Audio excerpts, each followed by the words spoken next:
এয়া মনোৰম প্ৰাকৃতিক সৌন্দৰ্যৰে ভৰপূৰ জখলাবন্ধাৰ কদমতলী কালী মন্দিৰ।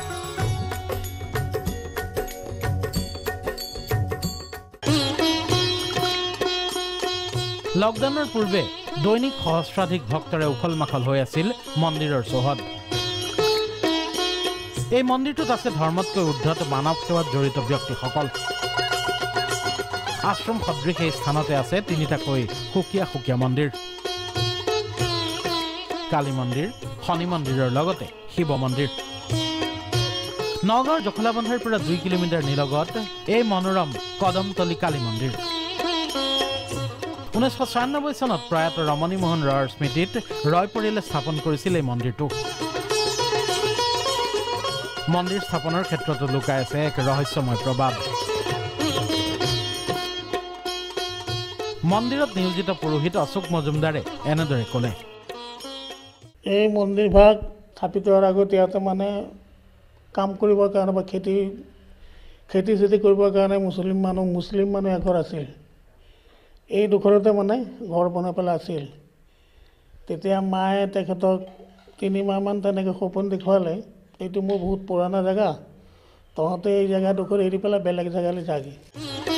এই মন্দিৰটোৰ লগত এগৰাকী সৰবৰাহী মহিলা ৰেণুকা তাছা ওতঃপ্ৰোতভাৱে জড়িত। মন্দিৰটোৰ পৰিচালিকাৰ দায়িত্বত আছে ৰেণুকা তাছা। তেনেকৈ কামবিলাক কৰোঁ আৰু মাৰ মন্দিৰ চন্দিৰ মোচামুচি কৰি মানে পূজাৰ যোগাৰ পাতি কৰি দিওঁ। তাৰপিছত মামাই আৰু পূজা কৰে আৰু আমি মানে 12টাৰ আগে আগে আৰু মাৰ ভোগটো দিব লাগে। মাক মানে ভোগটো দিয়া হয় আৰু ইয়াত চবেই মানে ৰাইজে ভাবে আৰু মাৰ ইয়াত আহিলে মানে মনোকামনা পূৰা হয় আৰু। লকডাউনৰ পূৰ্বৰ সময়ছোৱাত বিগত 24 বছৰে এই মন্দিৰে অক্ষুণ্ণ ৰাখিছে সামাজিক দায়িত্ব। আধ্যাত্মিকতাৰ লগতে এই কালী মন্দিৰৰ পৰিচালনা সমিতিয়ে কাম কৰি গৈছে মানৱ সমাজৰ বাবেও।